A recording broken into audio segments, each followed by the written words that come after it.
Hello people and hello universe, it's me again. Shout out sa inyo mga kababayan. Hello sa mga Marcos loyalists and supporters, mga Pilipino OFW, shout out po. 'Di ba kahapon itong video na ito na i-upload natin? 'Di ba may palibre yan, palibre ni Pangulong Marcos Jr. na pakain. Nako, sangkaterbang mga tao nagpunta diyan, as in open ang Malacanang sa palibre, no, sa pagkain para sa lahat, para sa taong bayan. Actually may Jollibee kasi may mga bata, mahilig sila sa Jollibee, alam po natin yan. So dahil dito mga kababayan, sabi ng mga dilis, pera ng bayan yan, ginagastos. Alam nyo, no, pera man naman ng bayan yan or pera ni Pangulong Marcos Jr., it doesn't matter. Ang importante, ibinahagi sa mamayang Pilipino, hindi nilustay. Yan ang hirap sa inyo makapagpuna kayo sa Pangulo, parang ang perfect ng puon nyo. Yung mga issue niya, sumingaw na. Alam nyo, si Pangulong Marcos Jr. very maingat yan pagdating sa paggastos ng pera ng bayan dahil ayaw niyang mapuna. So dahil dito sa palibre na ito mga kababayan, no, sa celebration ng birthday ni Pangulong Marcos Jr., mas magandang itong another libre. But before that guys, bago nyo panoorin, don't forget to like, hit the button bell. See you again on my next upload video. Bye bye boy and babus. God bless Philippines. Eto na, panoorin nyo mga bes. Nakita nyo mga kababayan, ano yan? Serbisyong sapat para sa lahat, Zero Billings Hospital. Oh my goodness, ganda ito basahin natin mula sa umpisa. Ang sabi po dito mga bes, ayan sabi ng Presidential Communication Office, handog ng Pangulo, serbisyong sapat para sa lahat. Kahapon po yan, birthday ni Pangulong Marcos Jr., September 13. Ito, basahin natin para kumpleto detalyado. President Ferdinand R. Marcos Jr. has directed the Department of Health, DOH, which is ang DOH, to cover the cost of all the inpatient, outpatient, and emergency services listed below for today, Friday 13 September 2024. Wow, congratulations. Ay nako. All, sabi guys ano sabi? All hospital bills, drugs, and medicines and the following medical services will be covered today. Kahapon po yun. Libre po ang lahat ng babayaran sa ospital kahapon.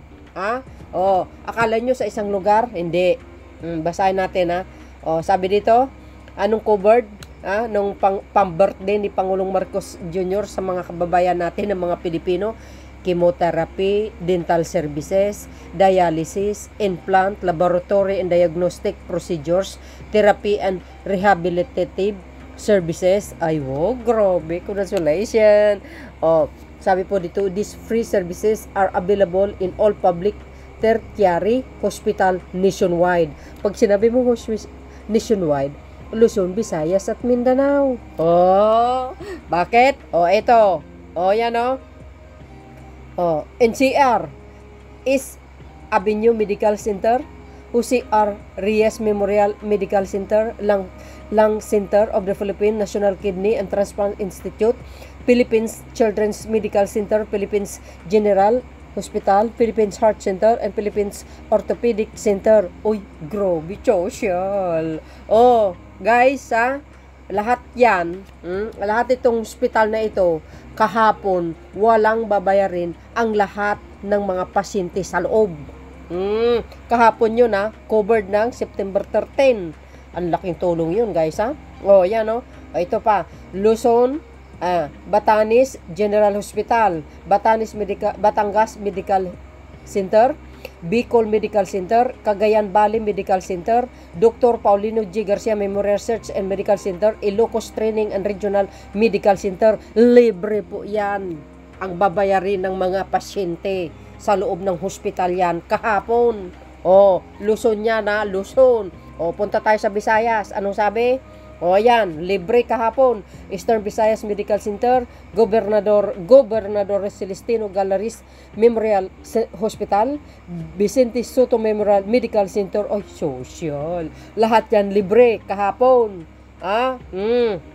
O ito, sa Mindanao naman tayo. Naku, ang dami ito guys ha. O sabi? Ha? O ayan o. O, Mindanao. Amay Pakpak Medical Center, Cotabato Regional and Medical Center, Davao Regional Medical Center, Mayor Hilarion E. Romero Senior Medical Center, Zamboanga City Medical Center.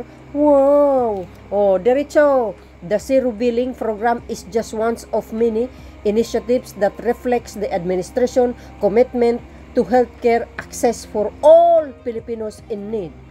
Di kayo naloka. 'Di ba? O edi nagpahinga ang mga cashier ng mga hospital.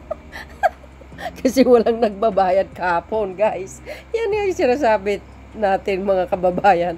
For the first time in the history of the Pilipinas, mga kababayan, walang makagagawa niyan kundi si Pangulong Marcos Jr. Bakit? Siya ang totoong makamasa. Mahal niya nga ang kanyang bansa. Tama nga yung sinabi ng misis niya, si First Lady. Talagang mahal niya ang mamayang Pilipino. Kahit sa kabila ng paninira sa kanya, wala siyang paki. Because ang lahat ng paninira laban sa kanya, hindi po totoo. Kaya hindi niya pinapansin yun. Ayan ang serbisyo sapat para sa lahat. Zero Billing, Hospital, NCR, Luzon. Ayan, Visayas at Mindanao. OMG. Di ba? Mga kababayan, ano po ang masasabi nyo dito? Nabasa na natin yan, ha? NCR, Visayas, Mindanao, and Luzon. Anong sabi? Zero Billings Hospitals, September 13, 2024. Na-late ko lang na in-upload.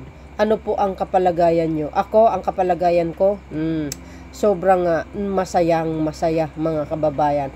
Ganon kabait, no? Si Pangulong Marcos Jr. Di ba? May pusong mamon, may malasakit, samantalang yung iba, grabe. Yung mga tinapay, yung mga gatas expired, ni inaamag, samantalang kailangan ng mga bata. Walang paki, yung mga yung mga yung mga computer nandoon inamag sa warehouse. Panahon pa ng ama, hindi niya man lang dinistribute. Sino ngayon ang totoong may malasakit sa bayan? Sige nga. Tapos mag-ambisyon pa, magpangulo. Ambisyosa. Di ba guys? Yan. Ang pinaka-latest updates video ko sa inyo. Marami pa yan. Good news for everybody. Nako mga kababayan, nakahilera lang mga video ko, kaya late. But it's okay. So yun guys. Maraming salamat sa inyong watching. See you again on my next upload video. And of course, a belated happy birthday sa ating mahal na Pangulong Marcos Jr. See you again guys. Babus. God bless Philippines.